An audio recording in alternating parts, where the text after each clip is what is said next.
Michael Saylor a encore acheté du Bitcoin. Sa société Strategy détient désormais 638 460 Bitcoins à un prix d'achat moyen de 73 880 $. Depuis la semaine dernière, Michael Saylor est officiellement milliardaire. Pourtant, à titre personnel, il ne détient aucun Bitcoin. C'est bel et bien sa société qui possède l'intégralité des actifs, sa société dont il est le fondateur et l'un des principaux actionnaires. Il y a quelques temps, j'ai partagé une vidéo ici même en alertant du danger des treasury companies, ces sociétés qui investissent dans Bitcoin et qui pourraient être en difficulté si jamais le prix du BTC venait à chuter, si jamais les actionnaires faisaient également pression sur la direction pour qu'ils vendent leurs actifs. Et puis il y a aussi le phénomène de centralisation. Aujourd'hui, Strategy détient plus de 3% de tous les bitcoins, y compris ceux qui ne sont pas encore minés. Ce qui pose un réel problème, non seulement en cas de hack, mais aussi en termes de pression vendeuse sur le marché. Si Strategy décide de vendre demain, alors Bitcoin va certainement s'effondrer. Une telle somme exercerait alors une pression vendeuse absolument énorme. Tout ça, on en a donc déjà parlé, je ne vais pas revenir dessus. Si tu veux de plus amples informations, je t'invite à regarder cette vidéo. Seulement voilà, aujourd'hui, avec la multiplication des treasury companies, non seulement sur Bitcoin, mais aussi sur certains altcoins comme Solana, Ethereum, voire même Dogecoin ou encore Bit&Tensor, il y a une nouvelle épée de Damoclès qui plane non seulement au-dessus de la tête du marché crypto, mais aussi et surtout du marché boursier. Ce qui présente un réel danger systémique et qui pourrait provoquer une réaction en chaîne désastreuse dès lors que cette nouvelle bulle spéculative va éclater. Alors pour comprendre comment on en est arrivé là, il faut peut-être revenir un peu en arrière, bien avant l'entrée de Strategy au Nasdaq 100 en décembre 2024. À l'origine, MicroStrategy, fondée en 1989 par Michael Saylor, alors diplômé du Massachusetts Institute of Technology, est une société spécialisée dans les logiciels pour entreprises. Elle connaît une forte croissance dans les années 90 et entre en bourse en 1998, juste avant la bulle Internet. En 2 ans, le cours de l'action est multiplié par 30, surfant sur l'enthousiasme des investisseurs pour les valeurs technologiques. Seulement, en 2000, la bulle éclate et dans le même temps, la SEC, le gendarme boursier américain, met le nez dans les comptes et y découvre quelques petites irrégularités. Certains diront alors que MicroStrategy est au bord de la faillite, pourtant, il continue tout de même à générer un demi-milliard de dollars de revenus par an. Et c'est en 2020 que Michael Saylor décide d'investir dans Bitcoin histoire de faire travailler sa trésorerie qui jusqu'alors dormait bien sagement. Et le bull run de 2021, post-Covid, va lui donner raison. L'action de la société s'envole alors une première fois de 700%. C'est une performance absolument incroyable sur les marchés traditionnels. La suite est peut-être plus connue, du moins plus médiatisée. La société enchaîne les levées de fonds et les émissions d'obligations pour injecter un maximum de Bitcoin dans sa trésorerie. MicroStrategy devient alors Strategy, affichant clairement son intérêt pour l'investissement en Bitcoin, au point même que les actionnaires en oublient quelque peu les fondamentaux. Et aujourd'hui, tout le monde se demande si Strategy a toujours une véritable section de développement de logiciels ou s'il s'agit finalement d'une coquille vide, ou plutôt d'une coquille pleine de Bitcoin. Strategy a donc ouvert la possibilité aux actionnaires traditionnels de s'exposer au Bitcoin par l'intermédiaire de sa réserve de valeur. Et bien ça, aujourd'hui, ce fonctionnement est en train de voir arriver certaines déviances qui posent plusieurs problèmes. Parce que ce n'est pas Bitcoin qui a rendu Saylor milliardaire. Pas directement Bitcoin, mais bel et bien la quantité d'actions Strategy qu'il détient personnellement. Il est en train de se créer sur les marchés actions une bulle spéculative autour des treasury companies et ça pourrait bien un jour secouer le marché autant que la crise des subprimes en 2008. En mai 2025, c'est la société entreparticuliers.com qui annonce faire l'achat d'Ethereum pour consolider sa trésorerie. En 3 jours, le cours de l'action est multiplié par 10, passant de 75 centimes à plus de 7 euros. Aujourd'hui, l'action se valorise aux alentours des 3 euros. Entre le 15 et le 21 mai 2025, entreparticuliers.com n'a pas vu son chiffre d'affaires ou ses bénéfices exploser. Et depuis ce fameux mois de mai, il n'y a rien qui puisse justifier une telle progression du prix de l'action, à part une spéculation de la part des investisseurs à cause, ou plutôt grâce à ce choix stratégique de s'exposer à Ethereum. Ce qui est inquiétant, c'est que l'actif fondamental de la société reste lui le même. Ici, on parle du secteur immobilier. Il n'y a rien de nouveau sur les fondamentaux qui puisse justifier une telle hausse et un tel prix. Alors on est d'accord qu'une action doit refléter la valorisation de l'entreprise sur ses fondamentaux, sur ce qu'elle produit. Sinon, c'est ce que l'on appelle de la spéculation. C'est une bulle, exactement comme la bulle Internet en 2000.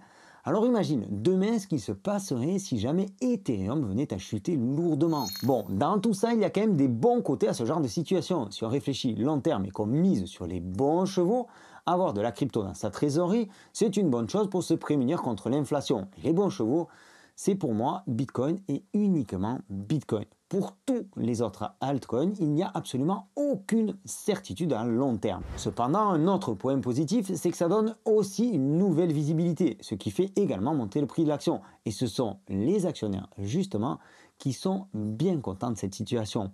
Après la bulle Internet sur le marché action, il semblerait qu'on soit en train de voir surgir la bulle crypto-action. Entreparticulier.com a donc annoncé au mois de mai vouloir investir 150 millions d'euros dans Ethereum. Nous sommes le 9 septembre quand j'enregistre cette vidéo et je n'ai trouvé aucun communiqué, aucun document officiel attestant que Entreparticulier.com a bien investi dans Ether. Pourtant, entre-temps, l'action a grimpé et je pense que certains s'en sont mis plein les poches. En fait, la proposition de ces Treasury Company est en train de dévier quelque peu de l'idéologie de départ de Michael Saylor. Certes, il a sauvé sa boîte grâce au Bitcoin, et certes aujourd'hui, stratégie est davantage dépendante du cours du Bitcoin que de ses résultats de production de logiciels, mais il a cumulé suffisamment de BTC et à un prix suffisamment bas qu'il a le temps de voir venir. Il a les reins solides et il devrait passer le prochain bear market sans trop de dégâts. Et puis, il a aussi petit à petit éduquer son actionnariat. La proposition des Neo Treasury Company est aujourd'hui complètement différente. Ça se résume à quelques mots. Investissez chez nous et on investira en crypto pour vous. L'action va exploser et vous serez riche. Pour un investisseur random, toi ou moi, nous ne pouvons accumuler que le montant de Bitcoin que notre budget nous permet. Éventuellement, on peut faire un emprunt ou utiliser les futurs, les produits dérivés pour en acheter davantage, mais pour le commun des mortels, c'est pas si évident que ça. En revanche, une société cotée en bourse peut emprunter beaucoup plus pour beaucoup moins cher et elle peut aussi tirer parti de ses actionnaires pour augmenter sa trésorerie. Et c'est exactement ce qu'a fait Stratégie jusqu'à aujourd'hui. Quand une entreprise annonce vouloir devenir une Treasury Company, son action monte souvent en flèche grâce à l'exposition médiatique et à la précipitation des investisseurs d'entrer le plus tôt possible. C'est ce que l'on appelle le FOMO. Les fondateurs et les primo-investisseurs, ceux qui possèdent ces actions avant l'annonce, sont ceux qui profitent certainement le plus de la hausse. Je pense que tu commences à voir le truc, mais il y a encore quelques points importants à développer. Dernièrement, la famille Trump, via Trump Media, s'est associée avec Crypto.com dans l'unique but de créer une Treasury Company autour de la crypto CRO. Cette société ne fera rien d'autre que d'acheter du CRO et le conserver dans ses caisses. Elle ne produira rien.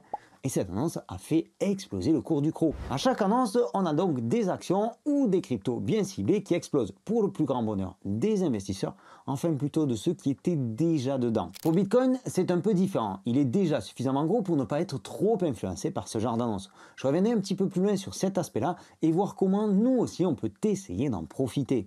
J'en reviens donc à mes Treasury Company. Aujourd'hui, on estime qu'une Treasury Company est valorisée en moyenne 10 fois son investissement en crypto. C'est-à-dire que la société, par exemple, possède 1 million en crypto et que sa valorisation, sa capitalisation boursière est de l'ordre de 10 millions. On pourrait penser que c'est un point positif et ça l'est, mais particulièrement dangereux. Grâce à cette différence de valorisation, la société va pouvoir acheter davantage de crypto, ce qui augmente la quantité de crypto par action. C'est alors une aubaine pour les actionnaires. Puisqu'ensuite, ça fait monter le prix des actions et donc la société peut à nouveau racheter de la crypto, attirant de nouveaux investisseurs et ainsi de suite. Alors on ne va pas véritablement parler de Ponzi, parce que c'est pas tout à fait ça un Ponzi. Mais c'est une belle boule de neige quand même qui grossit tant que tout va bien. Les actionnaires gardent la vision long terme avec des promesses de rendement futur très intéressants. Seulement, il faut aussi se poser la question, qu'est-ce qu'il va se passer quand on va basculer en bear market? Si les actions des Treasury Company montent 10 fois plus vite que les cryptos, elles peuvent aussi descendre 10 fois plus vite. Surtout si la boîte en question n'a rien d'autre à proposer. Surtout si elle n'a aucun fondamentaux. En juillet 2025, Tesla a publié ses chiffres, un gain latent sur Bitcoin de 284 millions de dollars. Des Bitcoins achetés en février 2021 pour un montant de 1,5 milliard de dollars. Tesla n'achète plus de Bitcoin et son cœur de métier reste la voiture électrique, pas l'investissement en crypto. Si Bitcoin s'effondre, Tesla continuera de vendre des voitures en attendant le prochain bull run.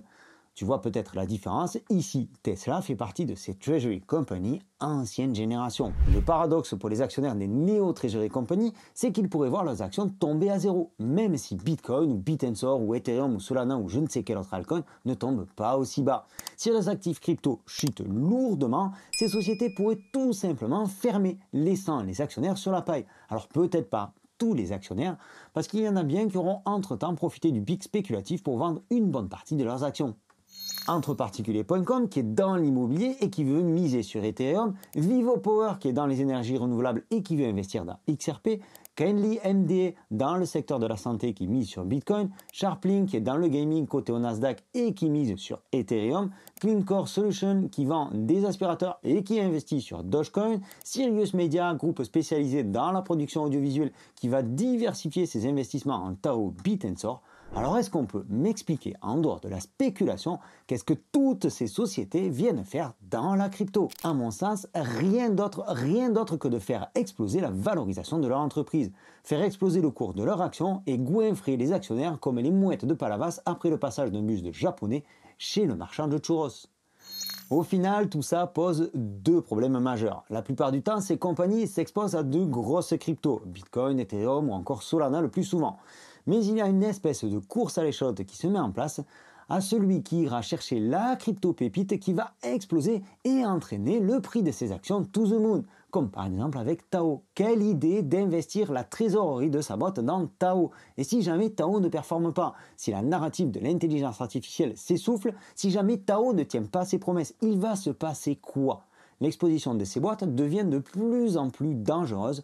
On est quasiment au bord de l'inconscience. Alors je ne dis pas que Tao n'explosera pas, à vrai dire c'est pas le sujet, mais je pense qu'une exposition uniquement sur Bitcoin est celle qui représente aujourd'hui le moins de risques et qu'une exposition sur certains altcoins n'est destinée qu'à faire le buzz, qu'à faire exploser l'action, l'entreprise en question. Bref, je pense que tu as compris. Alors pour nous, crypto-addicts, cela pourrait avoir un effet systémique. Souviens-toi de FTX, le deuxième exchange au monde derrière Binance avant qu'il ne ferme. FTX avait dans ses caisses une quantité énorme de Solana. Alors la fermeture de FTX a fini de plonger le marché dans le bear market, mais ça a surtout aussi provoqué un crash sur Solana et une cicatrice indélébile. Parce qu'il a fallu ensuite ventiler tous les Solana qui étaient dans les caisses de FTX, ce qui a maintenu le spectre d'une pression vendeuse énorme sur Solana pendant des mois et des mois. Alors si demain Stratégie est en faillite et que tous ces bitcoins sont saisis par la justice, il faudra bien les vendre pour rembourser les créanciers. Je te laisse alors imaginer la pression vendeuse sur Bitcoin. J'ai pris l'exemple de Stratégie, pourtant il est peu probable que ça arrive. Cependant, et je ne leur souhaite pas malheur, mais pour des sociétés comme Entre Particuliers ou Vivo Power, c'est quelque chose de tout à fait probable. Une faillite, la saisie par la justice, la vente des actifs et donc pression vendeuse sur la crypto en question, etc., etc., etc. Il faudra donc surveiller deux choses, nous, en tant qu'investisseurs crypto. La hype qui peut se créer si demain une société achète et qu'offre à tour de bras une crypto particulière et qu'elle profite de l'effet boule de neige ou de l'effet Ponzi, tu l'appelles un petit peu comme tu veux, pour acheter encore et encore de cette crypto en question. Il y a peut-être un coup à en jouer en ce sens. On peut par exemple surveiller Tao. Si d'autres boîtes se mettent à en acheter ou si Sirius Media poursuit ses achats par effet boule de neige, alors ça vaut peut-être le coup de s'y intéresser. Bien entendu, tout ceci n'est pas un conseil financier. Autre point, à l'inverse, à l'aube de la fin du bull run, à l'aube du prochain bear market, il faudra surveiller ces cryptos qui sont dans les caisses de ces fameuses boîtes. Et il faudra vite s'en séparer, pour toutes les raisons que j'ai évoquées dans cette vidéo. Le risque de faillite, mais aussi la pression des actionnaires pour vendre ces fameux actifs crypto et peut-être sauver la boîte. Ce sera alors pour nous l'occasion de shorter le marché. J'espère que cette vidéo t'a plu, j'espère qu'elle t'a apporté de nouveaux éléments et une vision complémentaire du marché crypto et du marché boursier, du marché action. Si c'est le cas, je t'invite à nous laisser un like, ça nous aide énormément. Et puis tu peux aussi t'abonner si ce n'est pas encore déjà fait. Que ce soit sur cet aspect de la crypto ou sur tous les autres, je ne manquerai pas de te tenir au courant de la suite, que ce soit ici sur YouTube ou sur Telegram. Et là, je te laisserai le lien de notre canal Telegram gratuit en description de la vidéo. Tu peux aussi cliquer pour t'abonner à la newsletter. On y partage chaque semaine, tous les dimanches, une analyse technique ainsi qu'un dossier crypto. Je te souhaite une excellente continuation. Je te donne rendez-vous dans une prochaine vidéo. D'ici là, prends soin de toi et de tes cryptos. Ciao!